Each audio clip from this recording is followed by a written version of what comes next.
Assalamualaikum warahmatullahi wabarakatuh teman-teman. Oke teman-teman, jadi untuk kali ini saya membuat video lagi. Perkenalkan, nama saya Muhammad Gifari dari Kejuruan Data Analis. Kali ini saya akan membahas tentang pengumpulan data untuk data science. Oke, kita lanjut ke selanjutnya. Oke, tujuan praktik ini itu untuk identifikasi kebutuhan, menentukan jenis sumber dan estimasi volume data sesuai tujuan analis. Lalu bagaimana caranya pengambilan data?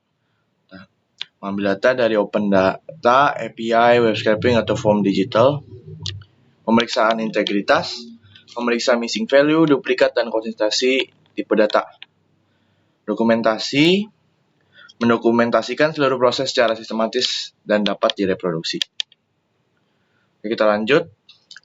Oke, teman-teman, untuk saat ini persyaratan dan alat yang dibutuhkan itu untuk persyaratan pengetahuan, konsep kebutuhan data dalam proyek data science, tentu saja jenis-jenis data dan sumber data, data spreadsheet atau Python. Etika pengumpulan data. Untuk alat dan bahannya kita butuh laptop atau PC beserta koneksi internet. Spreadsheet bisa Excel atau Google Sheet.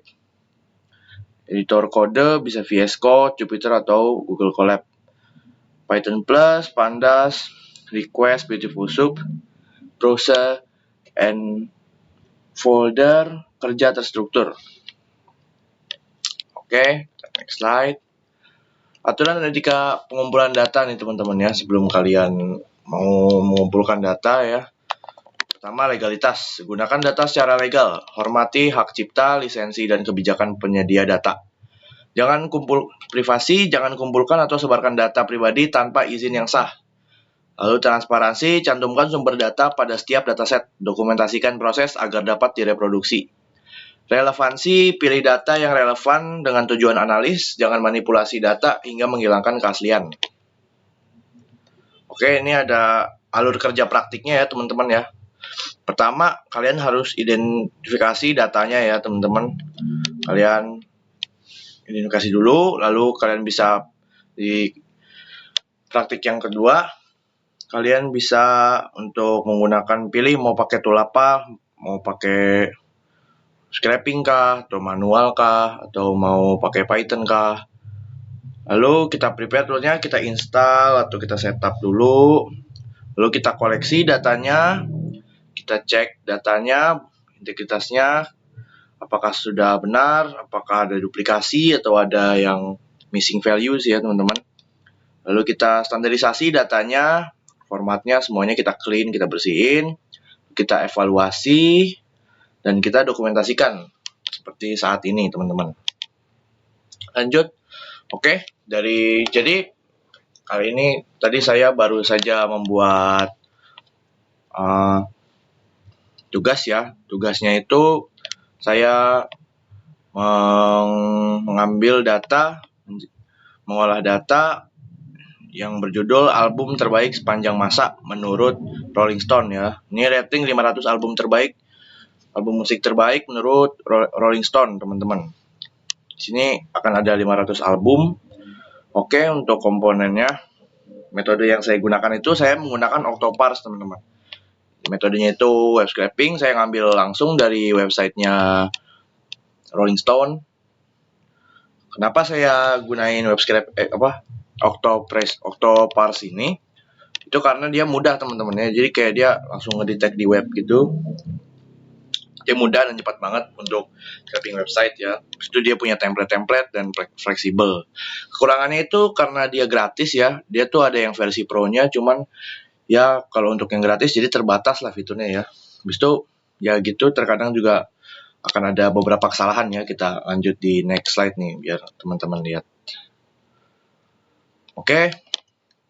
Kita udah siapin tools ya, Octoparse-nya udah, kita ambil datanya dari website Stone, dan ini saya ambil hari ini tanggal 14, dan format yang saya ekspor itu CSV. Lalu untuk jumlah record yang terdapat pas ya teman-teman ya, 500 album, 500 data yang saya dapetin. Jumlah kolomnya ada 7 dan tapi missing value-nya ada 32 teman-teman. Ada 32 data yang kosong. Jadi dia nggak kedetek tuh pas saya buat pakai Octoparsnya itu. Jadi kayak ya kurang konsisten. Tapi untungnya data duplikatnya sih nggak ada ya teman-teman ya.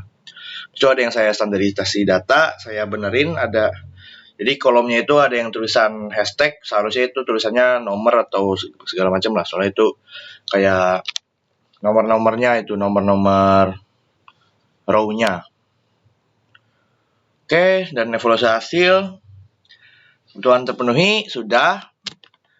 Data belum tersedia, ada yang belum tersedia, cuman ya lumayan lengkap lah. Dari 500 data itu kan 7 kolom, jadi ya ribuan. Yang nggak ada tuh cuman 32 data. Kendalanya tidak ada karena sudah ada beberapa yang saya masukin. Rekomendasinya adalah disusun ulang manual, itu dia. Jadi kayak ya sebenarnya cukup membantu ya Octopars ini untuk mengambil data, tinggal kalian harus susun ulang manual aja. Jadi kayak masukin seperti itu teman-teman. Lalu dokumentasi video ini adalah tujuan analisis saya begini. Seperti ini ya teman-teman ya. Ini dia teman-teman. Untuk troubleshootingnya bisa kalian lihat sendiri. Ini cara-caranya untuk CSP berantakan, kalian bisa cek delimiter, API timeout, kalian bisa tambahkan seperti itu. Lalu join meledak, bisa audit key. Scraping gagal, bisa ubah selektor CSS. Tanggal kacau, kalian bisa lihat tuh komen-komennya ya teman-teman ya. Oke teman-teman, sudah mungkin sampai sini aja. Terima kasih untuk videonya, sekian ya. Assalamualaikum warahmatullahi wabarakatuh.